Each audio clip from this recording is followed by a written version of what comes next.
चल जलधि तरंगा तव शुभ नामे जागे तव शुभ आशीष मांगे गाहे तव जय गाथा Jana Gana मंगलदायक।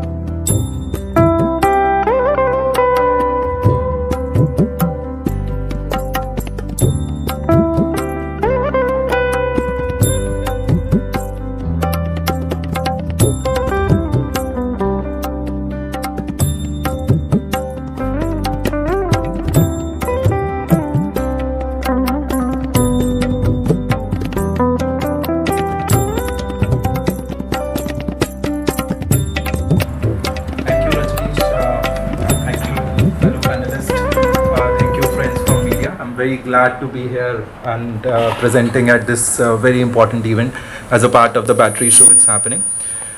It gives me actually immense pleasure when I talk about the energy transition which is happening. Energy has been and will be a very important aspect of each one's of every life. But it has become even more important because currently we are not even only talking about the electricity, we have started talking about energy as a whole. We're talking about energy which is moving, which is making us move. We are also talking about the energy which is powering our phones, which is powering our watches, which is giving electricity. So we are talking about the overall energy transition, and that has been the government of India's agenda on the energy transition currently.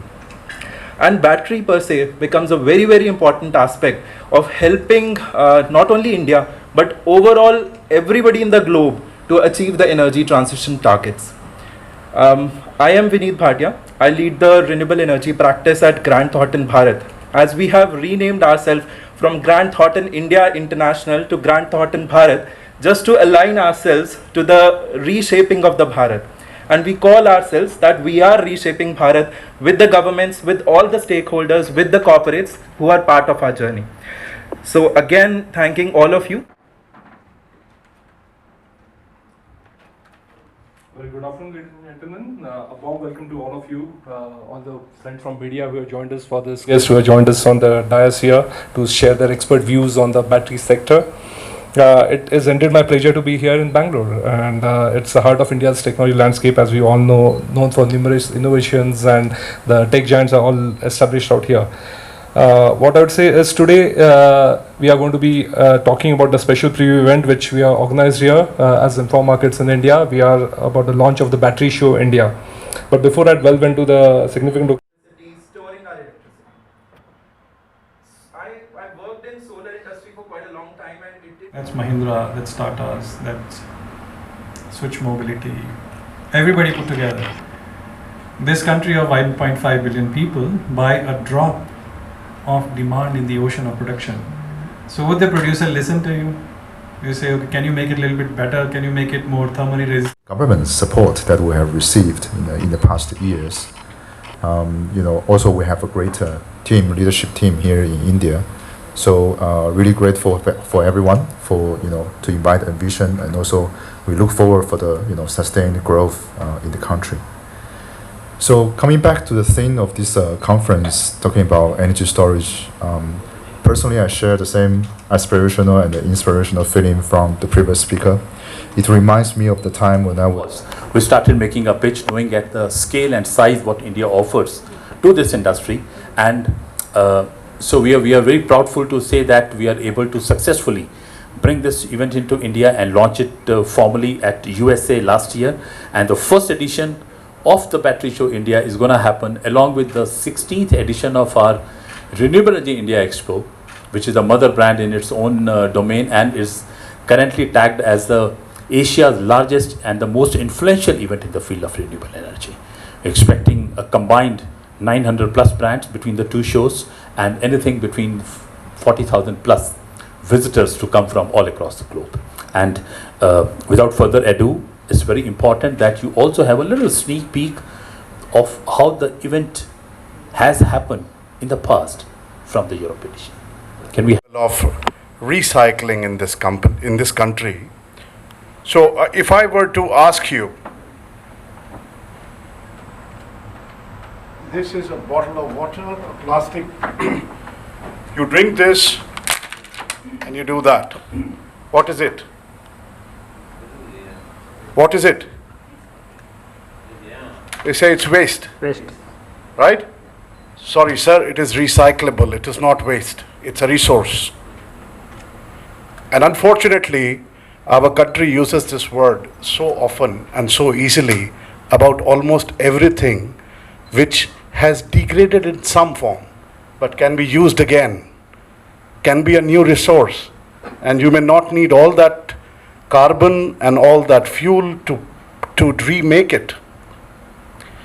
And that's how we look at recycling. I represent a company called Rubamin, and unlike L&T and Grant Thornton, quite an unheard of company in India. But we are a $350 million organization which does some bit of mining of cobalt and copper in Africa. We have a smelter, and we do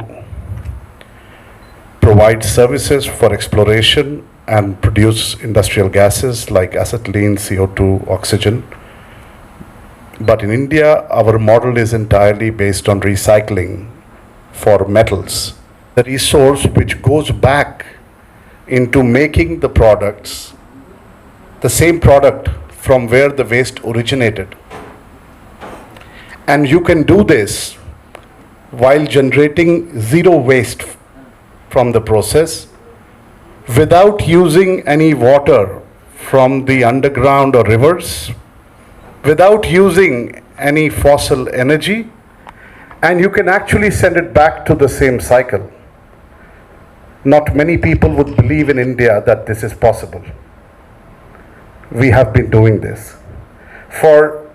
If I look at the circular transitory indicator score of Rubamin, which is set by the World Business Council for Sustainable Development, depending on the time frames, depending on where you are in that country state, you can have aggressive targets, you can have lower targets, and Pankaj talked about this decarbonization a little bit on that.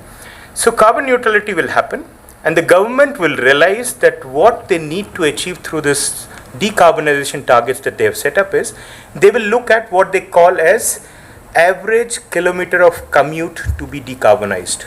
I would just explain this jargon a little bit. I also read about it, and it was a fantastic example to put forward how government will see which side of the bread is buttered. They will look at average kilometer of commute to be decarbonized means they will go after public transportation, because that is something which will take a larger number of people through a commute. So that's what looks to be very, very rational and logical to proceed with. Then they will look at what happens to an asset utilization. So public transport buses are utilized much more. We all know our cars 95% of the times are idle.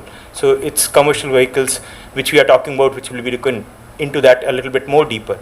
But within those segments you will see, and again I think Pankaj talked about these aggregators. You will have an asset which will be utilized in that way. The battery will go through a much more rigorous kind of usage. So it will not be a last mile coverage for a two-wheeler. The aggregator will use it 24 hours to do deliveries. So there would be a lot of abuse that will happen, in the sense that a two-wheeler which was used basically for that last mile commute by a personal thing would go through a very hard commute for an aggregator. Same thing applies to in passenger cars. A fleet operator will use it maybe 85% of the time. So these kind of variabilities will bring a kind of a requirement from a battery pack point of view, which will be really exposed harshly. And what we come in, and I think people talked about, people are there into cells, people are into integration of cell modules. We are basically a component manufacturer. So we can take all the precautions on the component part of delivering a performance which is required, not only performance but a safety feature which is required at the complete battery pack level. So for us, as Gary pointed out, a lot of people will have to network together to give a safer battery pack. And I think I'm very happy to see that there are a lot of people who realize this, that component manufacturers who go into the pack and the module assemblies, the kind of assemblies that have to be done, the kind of cell manufacturing that has to be done, all has to come together, co-collaborate to give a battery pack which is safer. And I'm very happy to see that the regulations that are moving around the safety point is trying to shift the pendulum to the extreme right, because that is what is needed for us. We might come down to a case where it will settle down at over a period of time, but considering the variability of the conditions that the continent, kind of a continent like India is exposed to, we need to take that pendulum to the right. And to have those safer battery packs, I presume we would be able to co-collaborate with not only the panel sitting out here, but I am Yogesh Mudras, Managing Director, Informa Markets in India. Today is a very special day. We are here in Bangalore to announce the launch of the battery show. This is a show which takes place globally in US and in Europe. In Germany, it happens in Stuttgart. This is a 35-year-old exhibition for the battery and the energy storage space. This is for the first time coming to India, and we had a grand press conference where the who's who of the industry were talking about the future of the battery and the energy storage industry. We are seeing government also coming out with policies to support this sector, and this is the right time to bring this show to India, where the component manufacturer, the technology supporters of this industry are going to be exhibiting, and the automotive manufacturers are going to be taking part and visiting this show. This show is also being co-located with the 16th edition of REI, which is the Renewable Energy Show, and a lot of solar manufacturers, a lot of power generators are actually now augmenting into energy storage, and this is the right way to bring the show, where the energy manufacturers, the solar manufacturers, and the EPC project guys are going to be buyers for this battery storage. So we have put the shows together. The show is going to happen from 4th, 5th and 6th of next month on October. Is going to take place at India Expo Mart, Noida. So whoever is connected with the sector, do take benefit of this and come and attend this show. Thank you. Overall, if I see combined, both shows would be combined 1500, but just if you talk about battery, there are about 250 brands exhibiting at this show. And we are expecting about combined both shows, REI and battery, about 40,000 trade visitors to come and attend this show. And pure play battery would be about 8,000.